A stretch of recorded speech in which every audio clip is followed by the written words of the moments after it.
C'est qu'il faut bien préparer sa stratégie de commercialisation avant de mettre les biens sur le marché pour voilà, être sûr à qui on va vendre tel lot, qui va être intéressé et les commercialiser en fonction. Qu'est-ce qui te fait dire ça justement?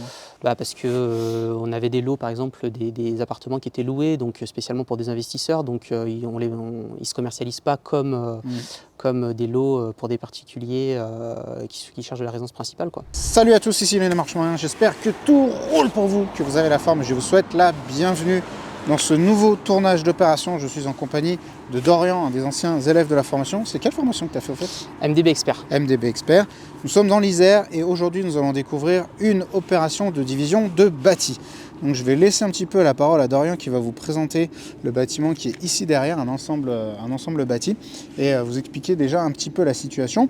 Donc juste pour vous expliquer le déroulé de la vidéo, d'abord Dorian va nous montrer un petit peu le bâtiment dans sa globalité, nous expliquer comment il est découpé. On va aller faire un petit tour, la visite de l'intérieur, et ensuite dans un deuxième temps, eh bien, on parlera de comment il a trouvé l'opération, la rentabilité, les difficultés éventuelles qu'il a pu rencontrer sur cette opération et les leçons que vous pourriez en tirer. Je te laisse la parole, vas-y. Alors on est sur un immeuble qu'on a acheté, donc, qui est un immeuble en monopropriété, où il y avait 5 lots d'habitation et un local commercial en rez-de-chaussée, plus 2 garages et 2 locaux de stockage.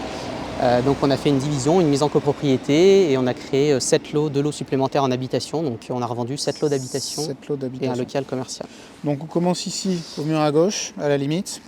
Alors au rez-de-chaussée, on a un local commercial. Que tu as laissé en local commercial? Oui. Ouais. On a un T2 à l'étage.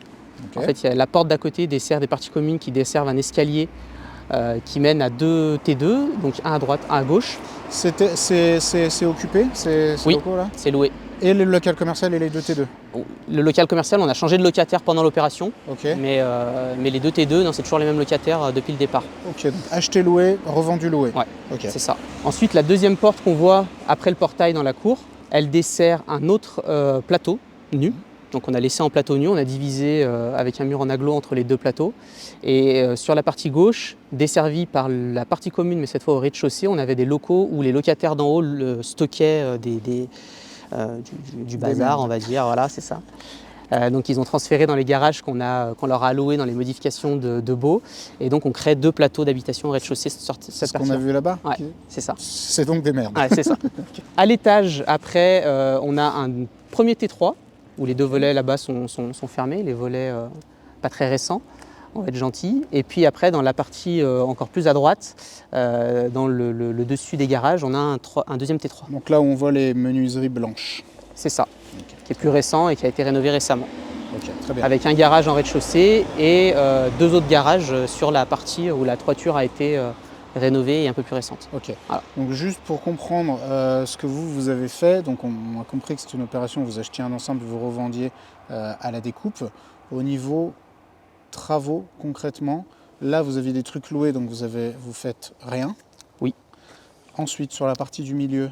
Sur la partie du milieu, les 2 plateaux ils étaient séparés par des plaques en placo simple. Donc on a fait un mur en agglo pour bien séparer les 2. Ouais. On a amené les 2 compteurs d'eau. Donc on a percé en façade et on a amené les 2 Plymouth pour desservir en eau les 2 plateaux, pour les viabiliser.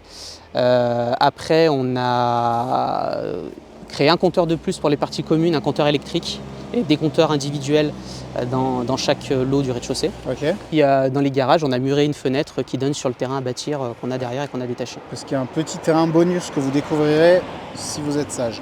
Et donc la partie de droite, celui qui était rénové, celui-là, pareil, tu fais rien. Aucun travaux, on n'a rien touché. Bah, ce que je vous propose, c'est de nous suivre. On va aller faire une petite visite. Alors pas de la partie de gauche parce que c'est loué. Donc ça, c'est le premier plateau, c'est le plus grand. Il fait un peu plus de 50 mètres carrés. D'accord. Voilà, donc là aussi, on revend en l'état, on l'a viabilisé, transformé en habitation dans le règlement de copro. Et puis, ça, c'est vous qui les avez posés? Non, c'était comme ça, on n'a rien touché. Okay. Donc là, après, il va y avoir un faux plafond. Donc il y a une hauteur sous plafond qui permet de retravailler en faux plafond les réseaux. Donc, okay. Et ça, c'est les agglos que vous avez posés? C'est ça, c'est nous qui avons fait faire. Très bien. Pour séparer.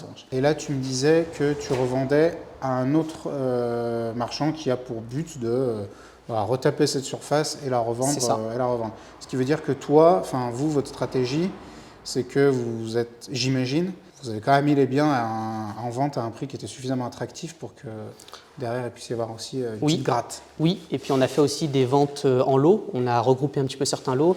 Là, pour situer, donc les deux plateaux sont l'un à côté de l'autre, mais on a le T3 juste au-dessus qui est libre, lui, qui n'était pas loué, qui était le seul des appartements qui était plus loué. Donc on le vend en groupe avec, là c'est les deux plateaux et le T3, mais on avait fait des lots, l'agence avait le commercialisé en lot pour des investisseurs, donc le plateau, le T3. D'accord. Ok. Un plateau, les deux T2, il y avait différents lots qui avaient été faits. D'accord, ok, ça marche. Vu qu'il y avait des apparts qui étaient loués, on savait qu'on s'adressait plutôt à des investisseurs. Oui. Même s'il y en a quelques-uns qui ont racheté et pour leur résidence principale et qui attendent et qui vont récupérer après, mais bon... Ouais, il y a des gens qui ont fait ça. D'accord. Donc voilà, quand tu fais du plateau, ce qui est bien, c'est que ça peut s'adresser un petit peu aux deux. C'est ça. Donc là d'ailleurs, on a la DP que notre acquéreur a posée pour changer les menuiseries, donc du T3 et puis toutes les menuiseries qui sont là. Donc ça, vous l'avez vraiment pareil, vous laissez chaque acquéreur gérer son bazar, ses autorisations.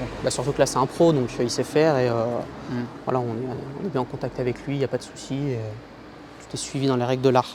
D'accord. Donc là c'est les parties communes, les premières parties communes. Parce qu'il peut être conseillé, tu vois, sur un ensemble comme celui-là, de gérer à minima, tu vois, la DP pour dire, on fait la DP pour tout le bâtiment pour qu'il y ait au moins une homogénéité sur les menuiseries et que, tu vois, tout le monde ne s'amuse pas à faire une DP par truc. Mais bon, c'est vrai qu'on aurait pu, parce qu'on a posé une DP pour une ouverture, une démolition d'appentis, et puis pour créer potentiellement une ouverture dans le deuxième plateau. Au moins, même si on savait qu'on ne voulait pas la faire, mais au moins avoir l'autorisation de le faire. Ouais. Et c'est vrai qu'on aurait pu demander le changement des menuiseries en même temps. On n'a pas très grave. Pas pensé. C'est vraiment pas grave. Donc là, avant, c'était une petite zone qui faisait encore partie des parties communes, et donc elle desservait les deux locaux ici, où les deux locataires des T2 du haut stockaient le bazar qui est maintenant dans les garages. Donc là, on va tout faire sauter, ce sera un seul plateau qui lui fait un petit peu moins de 40 mètres carrés. Là, il est commercialisé ou Il est sous promesse aussi. Il est sous promesse, ça va, il y a eu pas mal de précoms, on a commencé la précom tout de suite. Il y a des lots, le T3 qui est déjà revendu, qui était tout rénové, il est parti au prix en un claquement de doigts, c'est allé très vite. Ouais. Les autres étaient loués, donc pour les investisseurs, ça a mis un petit peu plus de temps. Après, il y avait des visites, des demandes, mais bon, on est tombé, c'est vrai que sur les plateaux, vu qu'on ne faisait pas de travaux, on est tombé en plein pendant la crise un peu des matériaux, tout ça, donc ça faisait peur aux gens. Pas évident, ouais. Donc voilà, mais en vendant en lot, ça faisait quand même un prix qui était attractif pour une opération de marchand ou pour l'investisseur. Ok, cool. Voilà. Là, on a l'entrée, donc il y avait deux entrées. Donc elle a fait son entrée principale ici pour son cabinet. Voilà. Donc là, c'est une partie privative pour l'appartement du haut. D'accord. Donc voilà. Donc c'est pas un plateau, mais bon, c'est bien à rénover. C'est un plateau en devenir. Voilà. On va ouvrir pour vous dire un petit peu de lumière. Vous avez, en attendant qu'on ait la lumière, vous n'avez pas les odeurs, mais ça sent cette odeur de vieil appart, un mélange de graillons, de renfermé, de vieille fumée de clope. Ça sent la marge. Ça sent la marge, ces apparts. Voilà, donc on donne sur la cour. Église. Très bien. Cool. Voilà, donc celui-là est vendu avec les deux plateaux du bas. Donc voilà, donc c'est un assez grand T3 quand même. Il y a du potentiel, comme on dit. Carrément. Donc 70 mètres carrés, un peu plus de 70 mètres carrés. Ok. Et celui-ci, il est sous promesse, il est vendu? Celui-ci, il est sous promesse avec les deux plateaux. D'accord. Donc là, après, pour la suite de l'immeuble, donc on a cette petite porte qui donne accès à un local, qui était issu d'une précédente division, donc qui ne donne pas accès à grand-chose à part un petit toilette. Donc on l'a vendu en même temps que l'appartement du haut. Il peut donner un accès dans le garage qui fait partie du lot aussi. D'accord. Donc après, il peut être à retravailler par le nouveau propriétaire. Donc qui rentre, sa porte d'entrée est ici, des escaliers qui desservent. Donc ça, c'est un appartement qui avait été rénové par l'ancien propriétaire en 2020, complètement. Okay. Donc voilà, qui est parti très vite, parce que dans le secteur, c'est très recherché. Donc voilà, avec un garage de 80 mètres carrés, je crois, en tout. Okay. Donc voilà, ça nous a bien arrangé pour les places de stationnement, pour la mise en copro. J'imagine. Donc voilà. Et puis là, on a changé cela aussi. Excusez-moi. Les places de stationnement, elles sont prévues ici ou elles sont prévues dans les garages? Les places de stationnement, il y en a 5 qui sont prévues en épi dans l'accord. Ok. Avec le passage qui permet d'aller jusqu'au petit terrain qu'on a détaché aussi sur l'opération. Qui est le terrain, on y viendra dans un instant. Donc là, ces garages sont alloués aux locataires? Oui. Ils n'étaient pas au départ, ils n'étaient pas vraiment, ils étaient laissés un peu à titre gratuit à certains locataires que le propriétaire connaissait, mais ils n'étaient pas inscrits dans les baux. Nous, on s'est posé la question de les transformer en habitation, mais après, c'était plus intéressant de les inclure dans les baux des nouveaux locataires. Ça nous permettait de récupérer les deux stockages qu'on a vus là-bas et d'en créer un local. Et on pensait que c'était mieux de créer une habitation dans ce coin là-bas que de le créer ici dans les garages. Ouais, d'accord. Et puis pareil, ça nous fait quand même 2 stationnements en plus qu'on n'a pas eu à mettre dans la cour, qui n'étaient pas extensibles non plus vu le nombre de lots qu'on crée. D'accord. Et donc là ensuite, on va vers le bonus, un petit terrain qui est, pour le coup, il est dans la copro ou il bénéficie d'une servitude de passage? Il bénéficie d'une servitude de passage, il n'est pas dans la copro. 230 mètres carrés, tu me disais? Ok. Donc ça va vous paraître minuscule, mais il faut se rendre compte qu'on est qu'en plein centre de la commune. Et dans ce genre de zone, il n'est pas rare que les bâtiments n'aient même pas de terrain d'agrément. En fait, c'est juste des maisons de ville. Donc là, même si la personne construit, empiète beaucoup sur le terrain, il lui resterait quand même un petit bout de jardin à droite à gauche, ce qui reste quand même assez rare. Ça fait une petite maison de ville. Centre-bourg. Et donc là, pour ce terrain, tu as déjà trouvé un...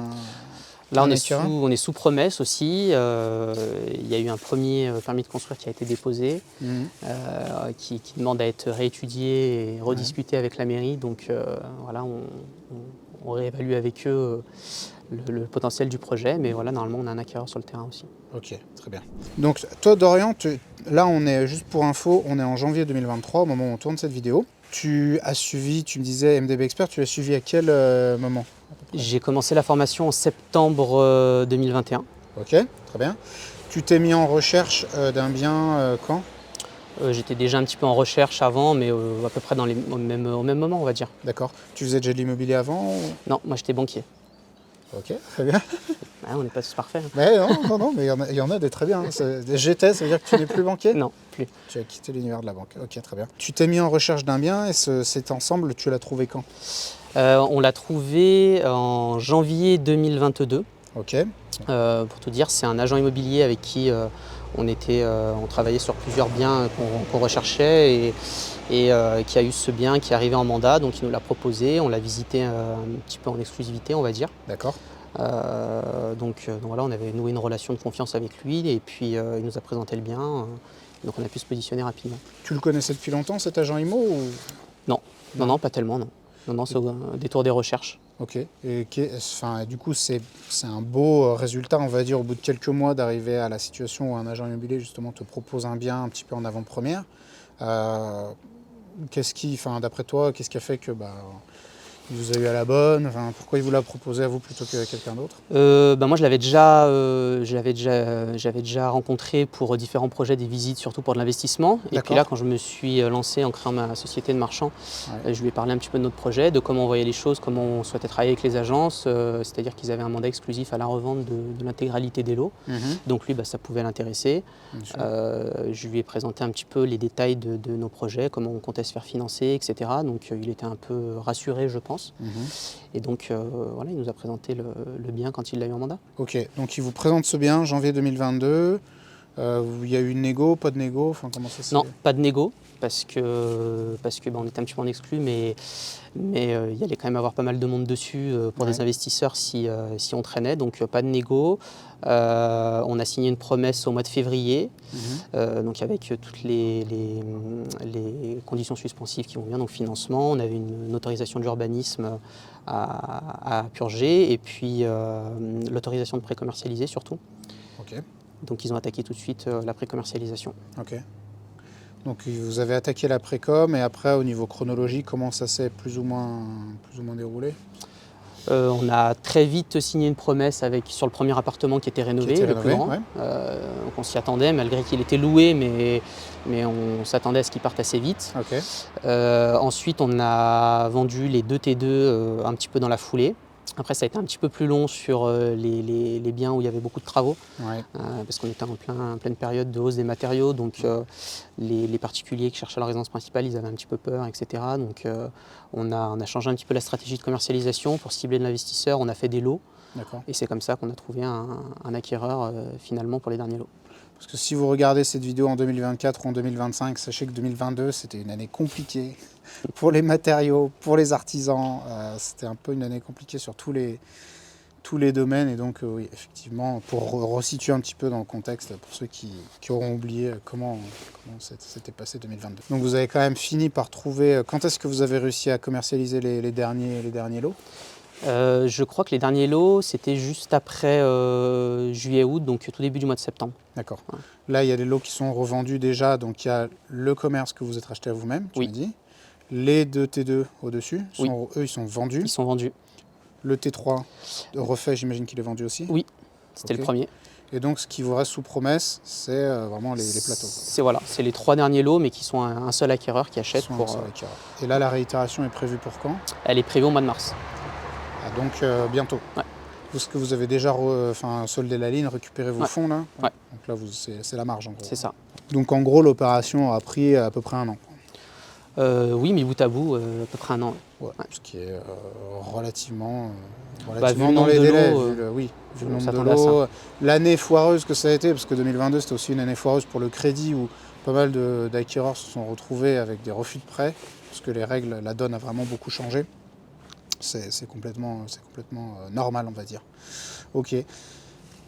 Au niveau de la renta de cette opération, donc Dorian c'est un choix, on en a parlé, je ne préfère pas partager les chiffres dans le détail, on va dire, mais au niveau renta global de cette opération, on est à peu près sur quel niveau ? On est sur une renta, à la fin, on va sortir un peu plus de 30% de marge. Donc c'est très honnête, surtout que vous n'avez pas fait beaucoup de travaux, à part un peu de travaux de réseau, de trucs comme ça. C'est ça, de viabilisation essentiellement. Ouais. Donc bravo. Belle rentabilité. Est-ce qu'il y a des problématiques que vous avez rencontrées sur cette opération ou des leçons que vous avez apprises qui pourraient être intéressantes de partager avec les personnes qui regardent cette vidéo ? Les leçons qu'on a apprises, c'est qu'il faut bien préparer sa stratégie de commercialisation avant de mettre les biens sur le marché pour être sûr à qui on va vendre tel lot, qui va être intéressé et les commercialiser en fonction. Qu'est-ce qui te fait dire ça justement ? Parce qu'on avait des lots, par exemple, des appartements qui étaient loués, donc spécialement pour des investisseurs, donc ils ne se commercialisent pas comme des lots pour des particuliers qui cherchent de la résidence principale, quoi. Ouais. Donc il fallait parler de rentabilité, il fallait envisager tout un nombre de choses. Donc il y avait ça qu'on a relativement bien anticipé ou su corriger quand il a fallu le corriger. Après, les autres obstacles qu'on a eus, c'est au niveau urbanisme, où on a bien préparé le projet en amont, rencontré la mairie. Après, on est dans une petite commune, donc le service urbanisme n'est pas forcément au courant des fois on a l'impression qu'on en sait un peu plus qu'eux. C'est la mairie ici qui instruit ou c'est une communauté de communes ? C'est une communauté de communes. D'accord. Et en plus, on était sur un futur changement de PLU qui allait intervenir, qui est intervenu là très récemment, mais qui ne nous concernait pas sur l'opération. Okay. Donc il fallait aller assez vite et puis leur présenter un projet qui était cohérent avec ce qu'ils souhaitaient et pas aller non plus trop loin dans les délires urbanistiques, on va dire. Ouais. Alors si Dorian dit ça, que parfois on en sait plus qu'eux, il y a tout un historique de la décentralisation de l'instruction du droit des sols qui a à comprendre. Donc, je ne vais pas vous faire un cours magistral maintenant sur l'instruction du droit des sols, mais ce qui s'est passé, c'est que quand le droit d'instruire a été donné aux mairies, en gros, il y a des Jacqueline de l'accueil qui se sont retrouvées à faire l'accueil, les cartes d'identité, les certificats de décès et l'instruction des permis de construire, avec une formation extrêmement sommaire. Et c'est vrai que parfois, avec une bonne formation, on en sait plus, un peu plus qu'elle. Ouais. Là, comme c'était une communauté de communes, en général, tu as quand même des instructeurs qui tiennent à peu près la route, quoi. Et après, on était sur une transition, donc c'était pas tout le temps aussi simple que ça. Et vu qu'on n'avait pas non plus, enfin, c'était une simple DP entre guillemets, il n'y avait pas non plus une instruction qui était hyper pointue au niveau de la communauté de communes sur ce genre de dossier. C'est pas des dossiers prioritaires, j'imagine. En appliquant les conseils de la formation, on a réussi à obtenir un financement, ce qu'on ne pensait pas forcément sur des premières opérations. Et voilà, sur nos 2 premières opérations qu'on a fait quasiment coup sur coup, on a eu un financement. Donc, ça, c'était la première ou la deuxième? Ça, c'était la deuxième, mais moi, elle est intervenue 1 mois après la première. D'accord. Et vous êtes passé par une banque, on peut dire laquelle? Oui, sur les 2 dossiers, le premier, on est passé par la Caixa et la deuxième, la Caisse d'épargne. Ok. La Caisse d'épargne de Lyon? Oui, leur pôle immobilier à Lyon. Ok, et ça s'est bien passé avec les deux? Et toi, tu disais que tu n'avais pas d'antériorité en tant que marchand de biens? Non. Est-ce que tu avais une antériorité dans l'immobilier? Oui, mais qui était relativement simple, quoi. Il y a 1 ou 2 biens locatifs, une résidence principale. Rien d'exceptionnel. Donc là aussi, je vous invite à en prendre de la graine. Et quand je vous dis en prendre de la graine, c'est éventuellement vous enlever certaines toiles d'araignée que vous pourriez avoir dans la tête. Et je sais que beaucoup de personnes se font tout un tas d'idées sur le financement marchand, sur le fait qu'on puisse ou qu'on ne puisse pas obtenir de financement lorsqu'on est néo-marchand de biens. Là, ton exemple, il est très bon puisque tu vois 30 ans, donc quand même relativement jeune. Pas archi jeune, mais quand même relativement. Une expérience assez limitée dans l'immobilier. Et malgré tout, tu as réussi à te faire financer 2 opérations et en plus par 2 banques différentes. C'est-à-dire que 2 banques différentes, on dit, bah oui, les néo-marchands, on prend. Donc voilà, que ça serve aussi d'exemple pour vous dire que c'est possible. Et d'après toi, justement, qu'est-ce qui a fait la différence? Parce que beaucoup disent, les banques, elles nous refusent ou elles ne veulent pas nous recevoir. Comment...